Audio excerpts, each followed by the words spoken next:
रामकृष्ण हरी कोकरे साहेब. कोकरे साहेब, हे गावाचं नाव सांगा. दाकोली मोरा. तुम्ही राहता कुठं? दाकोली मोऱ्यामध्ये. पण ते मोरबाग म्हणून तुमचं आहे, तिथं तुमचं हॉटेल आहे का? बर. त्या हॉटेलचं नाव काय आहे? आपल्या मामाचं हॉटेल. अरे वा, छान पैकी. आता जेवण तिथं आमचं छान झालेलं आहे, सुंदर पैकी झालेलं आहे. आता ह्या परिसराचा मला एक तुम्ही सांगा की ह्या सगळ्या पर्वतरांगाला काय म्हणतात?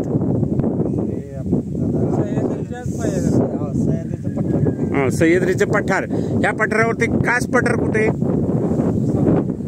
हा, कास पठार सामने आहे. 17 ते 18 किलोमीटर आहे.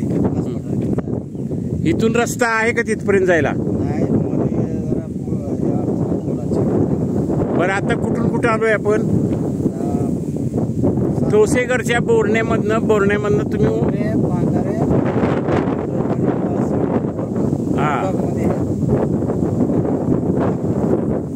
मग ह्या डोंगर दऱ्यामधून तुम्ही जे राहताय त्या राहण्याला आणि तुमच्या संपूर्ण जे राहणीमानाला आहे, तर कसं वाटतंय तुम्हाला? आम्हाला बरं वाटतंय, पण थोडं प्राण्यांपासून बाकी काय नाही वाटत. प्राण्यांपासून कुठले कुठले प्राणी असतात? प्राणी असतात की आपल्याकडे अस्वल असते आणि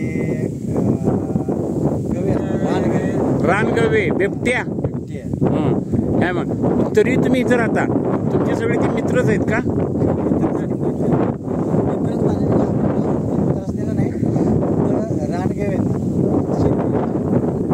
इतकं थंडगार वारं सुरू आहे, केव्हा इथे यायला छान वाटतं? कुठल्या महिन्यामध्ये? संध्याकाळी इथं असतं. परंतु वर्षातले 12 महिने. परंतु तरी हिरवगार दृश्य केव्हा असते? जुलैपासून चालू. जुलै, सप्टेंबर, ऑक्टोबर. म्हणजे हा पाऊस इथं भरपूर असेल हो. 4 महिने फुल पाऊस असतो, त्यामध्ये हे सुंदर वाटतंय. जुलै महिन्यामध्ये इथं आपण उभंच राहू शकतो. बर.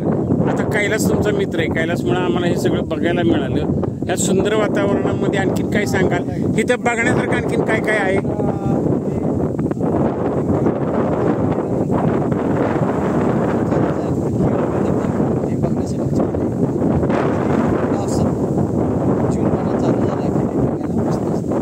केळवली आणि दुसरं काय, सांडवली का काही? मुरगळ. अरे वा, आता मुरगळ आम्हाला दाखवणार ना? अरे वा वा, छान छान. आणखीन ते उलटा धबधबा होता तो कुठे? सडा वाघापूर. तो इकडे नाही, इथून लांब आहे. ठोसेघरच्या तिकडं, हा पाटणच्या तिकडं. हा, अजून काय काय इथं बघण्यासारखं?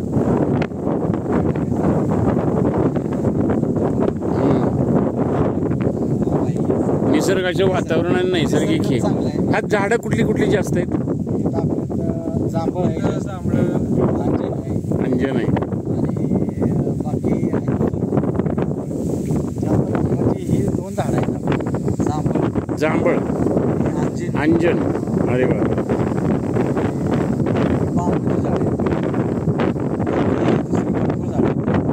धन्यवाद. तुम्हाला एक चांगलं आयुष्यमान लाभो. पद्मावती तुम्हाला हे करू. तुम्ही आहात, अवघडे साहेब आहेत, सपकाळ साहेब आहेत, कैलास आहे. हा, मग तेच मी विचारत होतो तुम्हाला. आपल्याला धबधबा खेळ. अरे वा. पद्मावतीला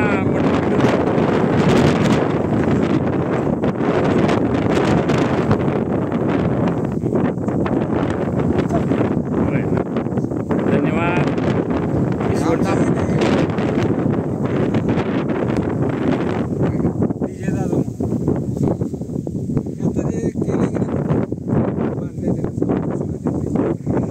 लाईट रात्रम दिवस असते का? बर. केळवली ना? हा, केळवली. केळवली ना? ठीक आहे, ती केळवली. आपल्याला एक अर्धा तास लागतो. अर्धा तास लागतो मग चालत जायला? इथून गेलं तर तुम्हाला. पण आता ह्या दिवसामध्ये केळवली धबधबा सुरू नसेल ना? पाणी असणार.